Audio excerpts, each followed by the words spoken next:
Now we're going to move on to a new problem, which is document classification. And we'll use as an example, the Imdb movie reviews database.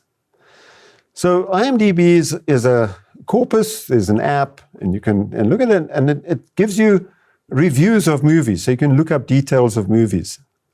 And they've also got user reviews, so people can contribute reviews to Imdb, and you can look at the reviews. Now, a review is a document, right?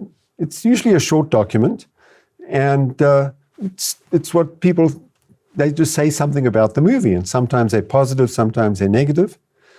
And there's a corpus, the Imdb corpus has got 50,000 reviews, and they've been rated by labelers, and they've been rated in terms of sentiment as positive or negative. Right? So some people read the reviews and decided this is a positive review, this is a negative review. And so that label's been assigned, and half the reviews in this corpus are labeled positive, half are negative. It might sound like an easy task, right? But in the English language, like any language, is subtle, right? People could be sarcastic and might be using words that a computer might think are positive, but actually it's a negative sentiment.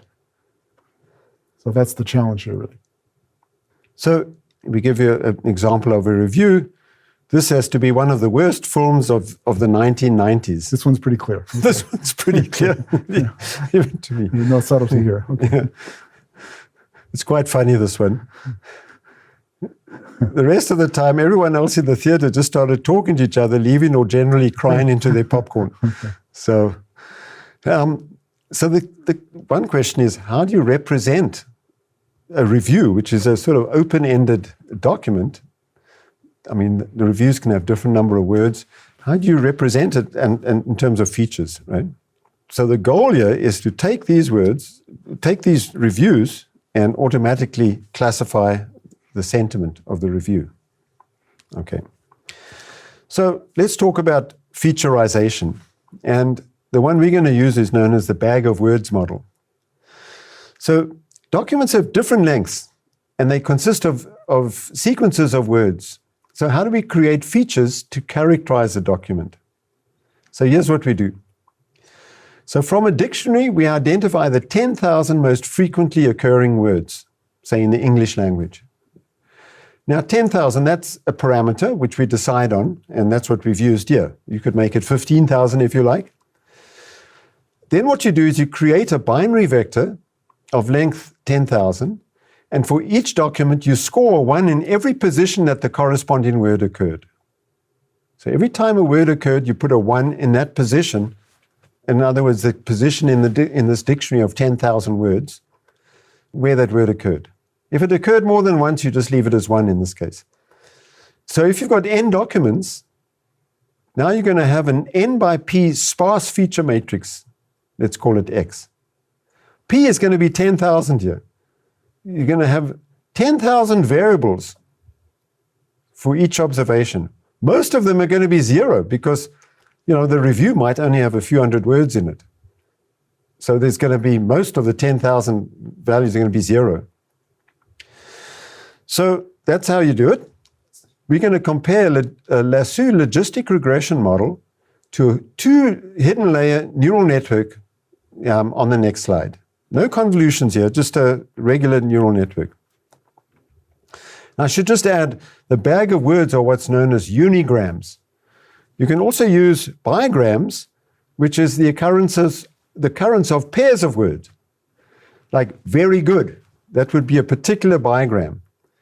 And so you can see, if you've got 10,000 words, the number of bigrams grows, as the square of 10,000, so they get much bigger. And in general, you can have m-grams, but we're not going to go there today. We'll just stay with the unigrams or the bag of words model. Well, here's the result. We're showing you 2 pictures here. The one is the result of fit-in lasso, and we used the GlimNet program in R to do that. And what we show you is, as a function of the regularization parameter lambda for the lasso, in fact, we plot against minus log of lambda, we show 3 curves. We've got the training accuracy, we've got the validation accuracy. We put aside a small subset of the data to decide when to stop the lasso regularization path. And then we got the test data set, which is in orange. You can see the test and validation pretty much on top of each other. So the validation data set and this accuracy we want to get high. So you can get an accuracy of close to 90% correct. The validation tells us when to stop in the lasso path in GlimNet, and then the test accuracy we can see is pretty much the same.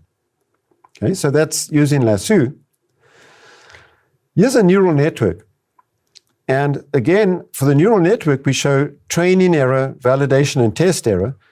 But this we put as a function of the number of epochs.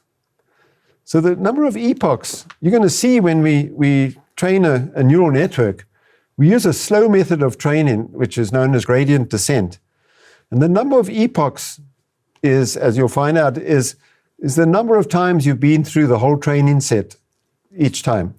And so you can see the training goes through the training set 20 times. And that can be viewed as a form of regularization. And you can see as it goes through the training error increases much like the lasso did. But again, not the error, you said, the accuracy. Sorry? The accuracy. Sorry, the accuracy, yes. Yeah. And the validation error maxes out fairly early and then starts decreasing because we're starting to overfit. So why is the neural net doing a little better than Lasso here, you think? Well, it's actually not, Rob. It's not? It's not. It looks, it's a little hard to see, but it's not. It's pretty much, they're pretty much on top of each other. This number here, it's maybe a little better. Little bit, tiny bit, yeah. And why? It's got many more parameters. Right? Well, I was thinking, it's capturing nonlinearities and also interactions, right? When you take linear combinations and put them together, you can get interactions of words, right? That's true. Which That's true. The Lasso is a linear model, doesn't capture interactions. But, the fact that the linear model starts overfitting fairly quickly, and so does a neural network. Yeah. So, I think in the chapter we concluded that their performance was pretty much the same. It turns out that GlimNet is very effective here. It's very quick, much quicker than a neural network in this case, because it can exploit the sparsity in the X matrix. The X matrix is mostly zeros, and GlimNet and the lasso model can exploit that.